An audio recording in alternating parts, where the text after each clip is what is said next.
বংশ মর্যাদা আপনার মর্যাদা বাড়ায় না, বাড়ায়? বাড়াবে না। আপনি সুন্দর বলে আপনার মর্যাদা বাড়াবে? বাড়বে না। কোটিপতি লোক আপনার মর্যাদা বাড়বে? বাড়বে না। কিন্তু আপনি শিক্ষিত মানুষ হলে আপনার মর্যাদা কে বাড়বে? লোকমান হাকিমকে আল্লাহ তাআলা একেবারে টেনে নিয়ে চলে এলেন পবিত্র আল কোরআনুল কারিমে। আশ্চর্য ব্যাপার, লোকমান হাকিম তার বেটাকে শিক্ষা দিচ্ছেন। সেই শিক্ষাটা আমি এবং আপনি কাল সকাল হতে হতেই আমার বেটাকে আর বেটিকে দেবো ইনশাআল্লাহ। ইনশাআল্লাহ বলুন, ইনশাআল্লাহ। এক, লোকমান হাকিম তার বেটাকে বলছে, ওয়াইজ ক্বালা লোকমান আলী ইবনিহি ওয়া হুয়া ইয়াইযুহু ইয়া বুনাইয়া লা তুশরিক বিল্লাহ ইন্নাশ শিরকা লাযুলমুন আযীম। লোকমান হাকিম তার বেটাকে বলছে, লোকমান যখন উপদেশের ছলে তার পুত্রকে বলেছিলেন, হে আমার পুত্র, আল্লাহর সঙ্গে কাউকে কোনোদিন শরীক করে দিও না। আপনার পরিবারকে, আপনার বেটাকে, আপনার বেটিকে, আপনার স্ত্রীকে, আপনার মাকে, আপনার বোনকে, আপনার বাপকে যদি জাহান্নামের আগুন থেকে যদি বাঁচাতে চান, তাহলে আপনার পরিবারকে সর্বপ্রথম যে শিক্ষাটা দেওয়া লাগবে সেটা হচ্ছে কি? শিরক। শিরক থেকে দূরে চলে এসো। পৃথিবীতে যত পাপ আছে শিরকের থেকে আর বড় কোনো পাপ কি নাই। শিরক কাকে বলে এটা আমি বলেছি অনেকবার, তারপরে আপনার স্মরণে নেই। আজকে ডাইরেক্ট শুনে যান। আল্লাহর যে ক্ষমতা আছে, এই ক্ষমতা পৃথিবীর অন্য কারো আছে এটা মনে করা শিরক। কি বলছি বুঝতে পারছেন? আল্লাহর যে ক্ষমতা আছে, এই ক্ষমতা পৃথিবীর অন্য কারো আছে এটা মনে করা শিরক। রুজির মালিক কে? হায়াতের মালিক মত আল্লাহ। রুজির মালিক আল্লাহ, কিন্তু ওই বেলডাঙ্গা বড়ুয়ার মোড়ে একটা দোকান আছে খুব ভালো, দোকানের পাল্লার তলাতে দেখছি একটা তাবিজ ঝোলানো আছে, বলছে বেচা কেনা বেশি হবে। আছে না? আছে। গাড়ির ড্রাইভার নতুন গাড়ি কিনেছে, তাবিজ করে ল্যামিনেশন করে ঠিক ড্রাইভারের সামনে দেখছি টাঙানো আছে। আছে না নেই? আছে, আছে। দোকানদার দোকান খুলেছে, ফার্স্ট কাস্টমার গিয়ে বলছে, ভাই ধারে 5 টাকার মুড়ি দাও। বলছে আস্তাগফিরুল্লাহ, এখনো বউনি হয়নি আর ধারে মাল। বলে কি বলে না, ধারে দিলে তোমার ক্ষতি কি? ড্রাইভার গাড়ি চালাতে চালাতে সামনের দিক দিয়ে একটা বিড়াল চলে গেছে, ক্যাক করে ব্রেক মেরে একদম ছাট করে দাঁড়িয়ে গেল। মানে মরে ড্রাইভার না প্যাসেঞ্জার এটা দেখার দরকার নাই, বিড়াল চলে গেছে সর্বনাশ করে দিব। তো বিড়ালের 10 পয়সা কোনো দাম নাই। আছে। দোকানদার দোকান খুলেছে, সকালবেলাতে ঝাড়ু দিতে হবে, ধূপবাতি জ্বালাতে হবে, তারপর কাস্টমারকে মাল দিতে হবে, তাই না? এই ঈমান আমাদের আছে না নেই? আছে। ও তো ধূপ, ও 10 পয়সাও কোনো দাম নেই। ও তো গোবর দিয়ে আর কাঠের গুঁড়ো দিয়ে তৈরি হয়, ওর 10 পয়সাও কোনো দাম নেই। ও তোমার দোকানের ভালো মন্দ কি করে দিতে পারে? করে দিতে পারে। রুজি কার পক্ষ থেকে আসে? কার? আল্লাহ। অনেক মানুষ বলেছে পরিশ্রম করি বলে আজকে এই জায়গায় পৌঁছাতে পেরেছি। ঘোড়ার ডিম। পরিশ্রম করেছো বলে এই জায়গায় তুমি পৌঁছেছো। পরিশ্রম করলে সম্পদ বাড়ে? কে তোমায় বলেছে? পরিশ্রম করলে যদি সম্পদ যদি বেড়ে যেত, তাহলে বনের রাজা সিংহ না হয়ে গাধা হতো। গাধা, গাধা বেশি পরিশ্রম করে, সারাদিন মালিকের বোঝা বইছে, বইছে না? সারাদিন মালিকের বোঝা বইছে। আর বনের সিংহ কোনো কাজে নেই, দাদাগিরি মেরে বেড়াচ্ছে বনের ভিতরে।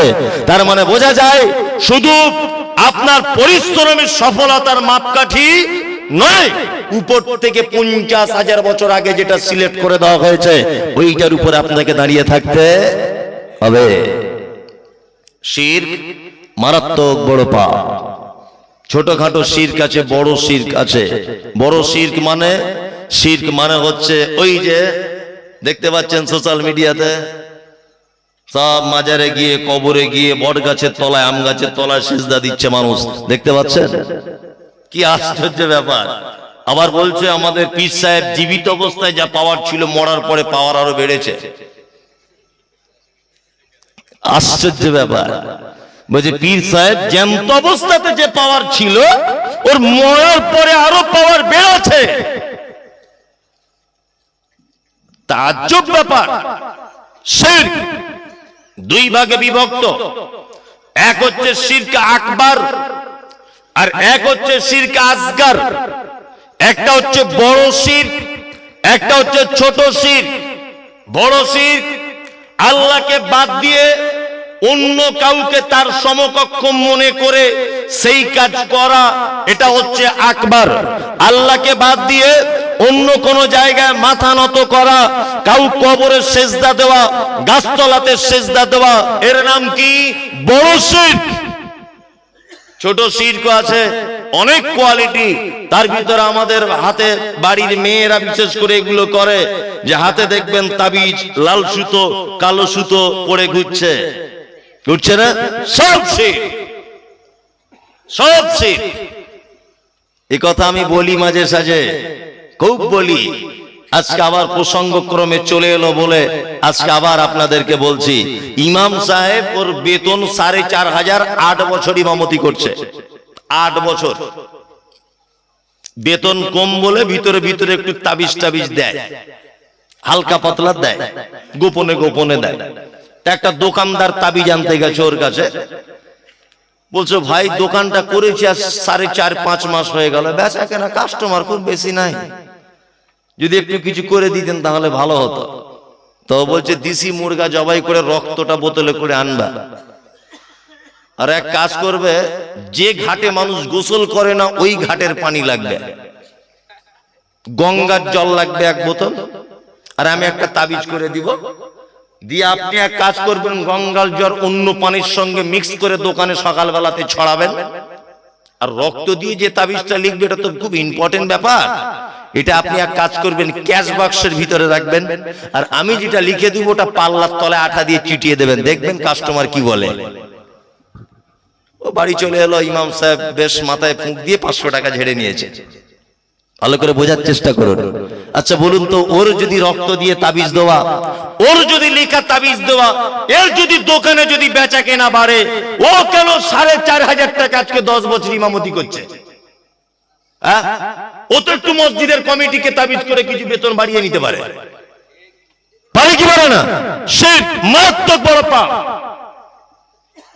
বাস কিনেছে বলেছে এটা সোশ্যাল মিডিয়াতে, বাস কিনেছে একটা লোক 15 লাখ টাকা দিয়ে, 15 লাখ টাকা বাস কিনে ওই যে পীর সাহেবরা বসে আছে বড় ফতোয়া পাঞ্জাবি পড়ে, জীবনে নামাজ কালাম কিছু করে না।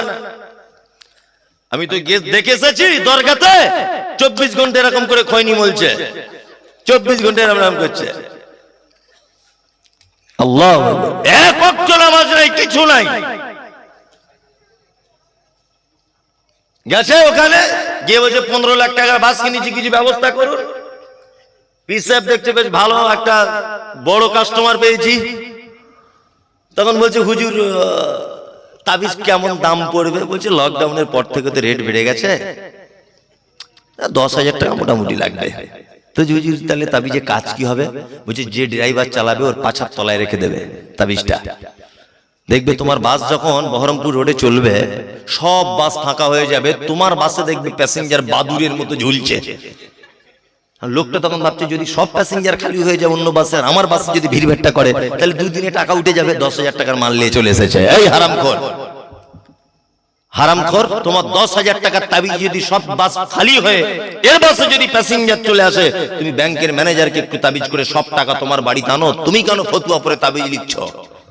হ্যাঁ, বিজ্ঞানের যুগে এই সমস্ত জিনিস চলে? চলে বলুন? শিরক মারাত্মক বড় পাপ। কত বড় পাপ, আল্লাহ কত রেগে যায়। আপনাকে এবার একটা কথা যুক্তি দিয়ে বলছি, বোঝার চেষ্টা করুন। আপনার স্ত্রী খুব সুন্দরী, খুব সুন্দরী, আর ঠোঁটগুলো যেমন গোলাপি কালার, হ্যাঁ মাথার চুলগুলো তেমন, আর তার চলনটা তেমন, আর কি আড়া আড়ে দেখায়, মিষ্টি করে হাসে, মানে তাকে বলা যাবে না আর কি। আচ্ছা বলুন তো, আপনার স্ত্রী যে এত সুন্দরী, আপনার কোনো অবদান আছে? কথা বলুন, নাই। ইমাম সাহেবকে 500 টাকা দিয়ে আর 1000 টাকা মোহর দিয়ে ওকে বিয়ে করে বউ করে নিয়ে এসেছেন, লাল ফিতে কিনে দিয়েছেন একটা, কানের 2টো দুল দিয়েছেন, আর কিছু দিতে পারেননি, ও আপনার বউ হয়েছে। এক মাস এক বিছানায় এক বালিশে মাথা দিয়ে কাটিয়েছেন, স্বামী স্ত্রী প্রেম ভালোবাসা মহব্বত জন্ম হয়েছে, আপনি রাজমিস্ত্রি ঠিকাদার, আপনি দিল্লিতে কাজে চলে গেলেন। 3 মাস পরে বাড়ি এসেছেন, বাড়ি আসার পরে দরজা খুলেছেন, দেখছেন আপনার ছোট ভাইয়ের গলা ধরে আপনার সেই অপরূপা চরমা সুন্দরীটা বসে আছে, আপনার ছোট ভাইয়ের গলাতে হাত দিয়ে। আচ্ছা বলুন তো, আপনার রাগ হবে কি হবে না? কেন হবে? কেন? ও তো ছোট দেওর হিসেবে একটু হাত দিতেই পারে, রাগ হবেই বা কেন? হ্যাঁ, খুব রাগ হবে। আপনার স্ত্রীকে আপনি দিয়েছেন কি? ওর গোলাপি ঠোঁট, ওর চোখের সৌন্দর্য, ওর মাথায় ঝোলা কেশ, ওর হাতের মানে সৌন্দর্য, ওর কথা বলার সৌন্দর্য, ওর মুখের সৌন্দর্য, ওর চলনের সৌন্দর্য, ও হাঁসের ডিমের মতো সাদা চকচকে ফর্সা। আপনার বিন্দু পরিমাণ কোনো অবদান নেই। অবদান কার? আল্লাহর।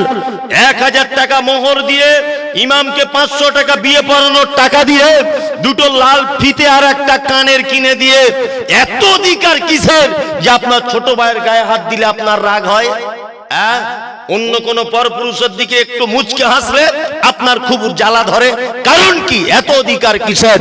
সামান্য 500 টাকা মোহর দিয়ে, 2টো লাল ফিতে দিয়ে এত যদি তুমি অধিকার দেখাতে পারো যে কারোর দিকে ফিরে মিষ্টি করে কথা বললে তোমার যদি জ্বলন ধরে যায়, যে আল্লাহ তোমাকে বডিটা টোটালি বানিয়েছেন, যে আল্লাহ তোমাকে অক্সিজেন দেন, যে আল্লাহ তোমার আই পাওয়ারের কন্ট্রোল করেন, যে আল্লাহ তোমার খাদ্য পেশিকে সতেজ রাখেন, যে আল্লাহ তোমার পিপাসা লাগলে পানি পান করবে ভিতরের ট্যাঙ্কি ভালো রাখে, যে আল্লাহ তুমি চলবে বলে পায়ের তলাতে শক্ত চামড়া দিয়ে তোমার সুবিধা মতো করে তোমাকে বানিয়েছে, যে আল্লাহ তোমায় দেখতে ভালো লাগবে বলে তোমার সেফটির জন্য চোখের ভিতরে যাতে কোনো আবর্জনা ঢুকে না যায় তার উপরে দিয়েছে ভুলু, যাতে ঘামটা এইভাবে ঝরে তোমার চোখে না ঢুকে যায়, এইটাকে দিয়েছে গার্ড করার জন্য এবং সৌন্দর্য বাড়ানোর জন্য। এত কিছু যে আল্লাহ তোমাকে দিয়েছে, তাকে বাদ দিয়ে যদি আপনি অন্য কোনো জায়গায় মাথা ঠোকেন, আল্লাহ রাগ করবে কি করবে না বলুন? করবে। 2টো লাল ফিতে কিনে যদি বউ অন্য কারোর দিকে হাসি ফিরে কথা বললে যদি রাগ হয়, যে আল্লাহ টোটাল বডিটা, টোটাল সম্পদ আপনাকে দান করেছে, তাকে বাদ দিয়ে যদি আপনি কোন কারো কাছে যদি চাওয়া পাওয়ার জন্য যান, তাহলে এটা শিরক, শিরক, শিরক। আল্লাহ এত রাগান্বিত হবেন, আপনি প্রস্তুত থাকুন, আপনি অচিরেই ধ্বংসের পথে চলে যাবেন। আল্লাহ তাআলা বলেন, ইত্তাবিউ মা উনজিলা ইলাইকুম মির রাব্বিকুম ওয়া লা তাত্তাবিউ মিন দুনিহি আউলিয়া কালিলাম মা তাযাক্কারুন। আল্লাহ বলছে আনুগত্য করো, তোমরা কি করো? মেনে চলো মা উনজিলা ইলাইকুম মির রাব্বিকুম, রবের পক্ষ থেকে যেটা অবতীর্ণ করা হয়েছে, ওয়া লা তাত্তাবিউ মিন দুনিহি আউলিয়া, তোমরা আনুগত্য করো না মিন দুনিহি আউলিয়া, আল্লাহকে বাদ দিয়ে কোনো ওলি আউলিয়াকে। চলবে?